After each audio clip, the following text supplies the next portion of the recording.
ವಿರಾಮದ ಬಳಿಕ ಜಾತಕ ಫಲ ವಿಶೇಷ ಕಾರ್ಯಕ್ರಮಕ್ಕೆ ಮತ್ತೆ ಸ್ವಾಗತ. ಶಾಸ್ತ್ರಿಗಳೇ, ಮೊದಲಿಗೆ 6 ರಾಶಿಗಳ ಫಲಾಫಲಗಳನ್ನು ತಿಳಿಸ್ಕೊಡೋದಾದ್ರೆ 12 ರಾಶಿಗಳ ಫಲಾಫಲ ತಿಳಿಯುವ ಮುನ್ನ ಈ ಹೊತ್ತಿನ ಗ್ರಹಸ್ಥಿತಿಯನ್ನು ಗಮನಿಸ್ಕೊಳ್ಳೋದಾದರೆ ಮೇಷರಾಶಿಯಲ್ಲಿ ಅಲ್ಲಿ ರವಿ, ಗುರು ಹಾಗೂ ಶುಕ್ರರಿದ್ದಾರೆ. ಗುರು ಈ ದಿವಸ ನಾಳೆ ಚೇಂಜ್ ಆಗಿಬಿಡ್ತಾನೆ. ಗುರು ಪರಿವರ್ತನೆ ನಿಮ್ಮ ಬದುಕಿಗೆ ಮಹಾ ಬಂಗಾರದ ಫಲ ತಂದುಕೊಡುತ್ತೆ. ನಾಳೆ ನೋಡೋಣ. ಇನ್ನು ಈ ದಿವಸ ಮಾಂದಿ ಉದಿಯಾಗಿರೋದು ಸಿಂಹರಾಶಿಯಲ್ಲಿ, ಇನ್ನು ಕನ್ಯಾ ರಾಶಿಯಲ್ಲಿ ಕೇತು, ಚಂದ್ರ ಇರತಕ್ಕಂಥದ್ದು ಧನುಸ್ಸು ರಾಶಿಯಲ್ಲಿ, ಕುಂಭರಾಶಿಯಲ್ಲಿ ಶನೈಶ್ಚರ, ಮೀನರಾಶಿಯಲ್ಲಿ ಅಲ್ಲಿ ಬುಧ, ಕುಜ ಹಾಗೂ ರಾಹು ಇದ್ದಾರೆ. ಹೀಗಿರುವಾಗ 12 ರಾಶಿಗಳ ಫಲಾಫಲ ಹೇಗಿರ್ತದೆ ಗಮನಿಸ್ಕೊಳ್ಳೋಣ. ಮೊದಲಿಗೆ ಮೇಷರಾಶಿಯವರಿಗೆ ನೋಡಿ, ಇದೊಂದು ದಿವಸ ಕಳೆದು ಬಿಟ್ಟರೆ ನಿಮಗೆ ನಾಳೆಯಿಂದ ತುಂಬ ಶುಭ ಫಲಗಳು ಬರುತ್ತೆ. ಈ ದಿವಸ ನಿಮಗೆ ಸ್ವಲ್ಪ ಉದರ ಬಾಧೆ ಇದೆ. ಈ ದಿನ ನೋಡ್ಕೊಳ್ಬೇಕಲ್ಲ.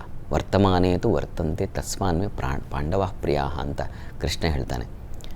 ಈಗ ವರ್ತಮಾನ ಹೇಗಿದೆಯಪ್ಪ ನೋಡ್ಕೋಬೇಕಂತೆ.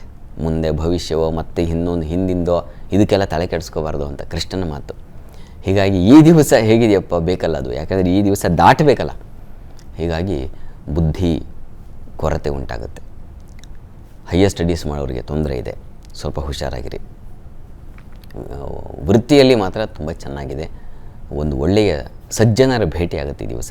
ಯೋಚನೆ ಮಾಡಬೇಡಿ, ನಾಳೆಯಿಂದ ಒಳ್ಳೆಯ ಫಲ ಇದೆ. ಅದಕ್ಕೆ ಒಂದು ದಾರಿಯನ್ನು ಸೂಚಿಸ್ತಾ ಇದೆ ಈ ದಿವಸವೇ. ಹೀಗಾಗಿ ಆತಂಕ ಬೇಡ. ಪ್ರಾರ್ಥನೆಗೆ ದಿವಸ ಈಶ್ವರ ಪ್ರಾರ್ಥನೆ ಮಾಡಿ. ವೃಷಭ ರಾಶಿಯವರಿಗೆ ನೋಡಿ, ಈ ದಿವಸ ಪ್ರಯಾಣದಲ್ಲಿ ತೊಂದರೆ ಸೂಚಿಸ್ತಾ ಇದೆ. ಬಂಧು ಮಿತ್ರರಲ್ಲಿ ಸ್ವಲ್ಪ ಕಲಹದ ವಾತಾವರಣ ಇರ್ತದೆ. ನೀರಿಗೆ ಸ್ವಲ್ಪ ತೊಂದರೆ ಸೂಚಿಸ್ತಾ ಇದೆ. ಮಾನಸಿಕವಾಗಿ ಬೇಸರ ಉಂಟಾಗುತ್ತೆ. ಸ್ವಲ್ಪ ವೀಕ್ ಆಗಿದೆ ಈ ದಿವಸ. ಈ ದಿವಸ ನಿಮ್ಮ ಕೆಲಸ ಕಾರ್ಯಗಳು ಚೆನ್ನಾಗಿದೆ, ಆದರೆ ಯಾಕೋ ಬೇರೆ ಬೇರೆ ತೊಡಕುಗಳು ಸೂಚಿಸ್ತಾ ಇದೆ. ಇದರ ನಿವಾರಣೆಗೆ ನೀವು ಕೂಡ ಈಶ್ವರ ಸನ್ನಿಧಾನದಲ್ಲಿ ಒಂದು ರುದ್ರಾಭಿಷೇಕ ಮಾಡಿಸಿದ್ರೆ ಬಹಳ ಒಳ್ಳೆಯದು. ಇನ್ನು ಮಿಥುನ ರಾಶಿಯವರಿಗೆ ನಿಮ್ಮ ರಾಶಿಯಿಂದ ಕರ್ಮಾಧಿಪತಿ ನಾಳೆ ವ್ಯಯಕ್ಕೆ ಬರ್ತಾನೆ. ಅದರ ಮುನ್ಸೂಚನೆಯಾಗಿ ಈ ದಿವಸ ವರ್ಕ್ ಪ್ರೆಷರ್ ವಿಪರೀತವಾಗುತ್ತೆ. ಇನ್ನು ದಿವಸ ಸ್ವಲ್ಪ ಭಯದ ವಾತಾವರಣ ಇದೆ. ಸೇವಕರು, ಸಹಾಯಕರು ಯಾರೂ ಇಲ್ಲ, ನೀವೇ ಕೆಲಸ ಮಾಡ್ಕೋಬೇಕು, ನೀವೇ ಮುಗಿಸ್ಬೇಕು, ಆ ಥರದ್ದೊಂದು ವಾತಾವರಣ ಇದೆ. ಮನಸ್ಸಿಗೆ ವ್ಯಥೆ, ಈ ಥರದ್ದೊಂದು ಲಕ್ಷಣ. ಇದರಿಂದ ಹೊರಬರಲಿಕ್ಕೆ ನೋಡಿ, ಸಂಗಾತಿಯ ಸಹಕಾರ, ಸಲಹೆ ತಗೊಳ್ಳಿ, ಅನುಕೂಲ ಇದೆ. ಸಂಗಾತಿಯಿಂದ ಸಪೋರ್ಟ್ ಸಿಗುತ್ತೆ, ಯೋಚನೆ ಮಾಡಬೇಡಿ. ಪ್ರಾರ್ಥನೆಗೆ ದಿವಸ ನೋಡಿ, ಭಯ ನಿವಾರಣೆಗೆ ವಿಷ್ಣು ಸಹಸ್ರನಾಮ ಪಾರಾಯಣ ಮಾಡಿ. ಇನ್ನು ಕರ್ಕಟಕ ರಾಶಿಯವರಿಗೆ ದಿವಸ ಹಣಕಾಸಿನ ತೊಂದರೆ ಇದೆ. ಕುಟುಂಬದಲ್ಲಿ ಮಾತಿನ ಘರ್ಷಣೆಗಳು ಉಂಟಾಗೋ ಸಾಧ್ಯತೆ ಇದೆ. ಈ ದಿವಸ ಕೆಲಸದಲ್ಲಿ ಮಾತ್ರ ತುಂಬ ಚೆನ್ನಾಗಿದೆ. ಈ ದಿವಸ ಅದು ಸೂಚಿಸ್ತಾ ಇದೆ ನಾಳೆ ನಿಮಗೊಂದು ಬಡ್ತಿಯೋ ಅಥವಾ ಇನ್ನೇನೋ ಒಂದು ಹೊಸ ಅವಕಾಶ, ವಿಶೇಷ ಒಂದು ದಾರಿ ಸಿಗ್ತಕ್ಕಂಥ ಸೂಚನೆ ಸಿಗ್ತಾ ಇದೆ. ಹೀಗಾಗಿ ತುಂಬ ಚೆನ್ನಾಗಿದೆ ಕೆಲಸದಲ್ಲಿ.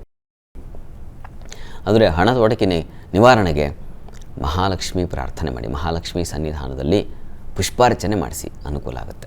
ಇನ್ನು ಸಿಂಹರಾಶಿಯವರಿಗೆ ಈ ದಿವಸ ಸ್ವಲ್ಪ ತಲೆ ಸಿಡಿತ, ತಲೆಭಾರ ಇದೆ. ಈ ದಿವಸ ಸ್ವಲ್ಪ ಆರೋಗ್ಯ ವ್ಯತ್ಯಾಸ ಆಗುತ್ತೆ. ಆದರೆ ಕೆಲಸದಲ್ಲಿ ಮಾತ್ರ ತುಂಬ ಚೆನ್ನಾಗಿದೆ.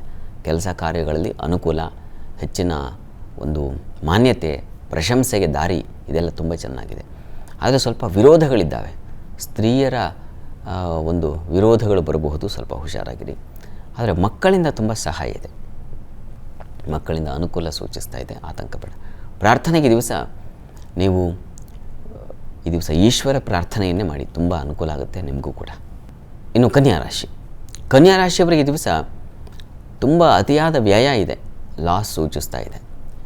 ಆದರೆ ವ್ಯಾಪಾರದಲ್ಲಿ ತುಂಬ ಅನುಕೂಲ ಇದೆ. ಜೊತೆಗೆ ಬಂಧು ಮಿತ್ರರ ಸಹಕಾರ ಚೆನ್ನಾಗಿದೆ. ಹಾಲು ಹೈನುಗಾರರಿಗೆ ತುಂಬ ಉತ್ಕೃಷ್ಟವಾಗಿದೆ. ದ್ರವ ವ್ಯಾಪಾರಿಗಳಿಗೆ ತುಂಬ ಚೆನ್ನಾಗಿದೆ. ಇನ್ನು ಈ ದಿವಸ ಹೆಚ್ಚಿನ ಆತಂಕ ಪಡುವ ಅವಶ್ಯಕತೆ ಇಲ್ಲ. ಈ ದಿವಸ ನೀವು ಕೂಡ ವಿಷ್ಣು ಸಹಸ್ರನಾಮ ಹೇಳ್ಕೊಂಡ್ರೆ ಬಹಳ ಒಳ್ಳೆಯದು. ಈ ದಿವಸ ಸಣ್ಣ ಪುಟ್ಟ ತೊಡಕನ್ನು ದಾಟ್ತೀರಾ. ಇನ್ನುಳಿದ 6 ರಾಶಿಗಳ ಫಲಾಫಲಗಳನ್ನು ತಿಳಿಸ್ಕೊಡಿ ಶಾಸ್ತ್ರಿಗಳೇ. ಅದಕ್ಕೂ ಮುಂಚೆ ಮತ್ತೊಂದು ವಿರಾಮ ತಗೊಂಡು ಬರೋಣ. ಜಾತಕ ಫಲ ವಿಶೇಷ ಕಾರ್ಯಕ್ರಮ ಮುಂದುವರಿಯುತ್ತೆ ಮತ್ತೊಂದು ಪುಟ್ಟ ವಿರಾಮದ ಬಳಿಕ.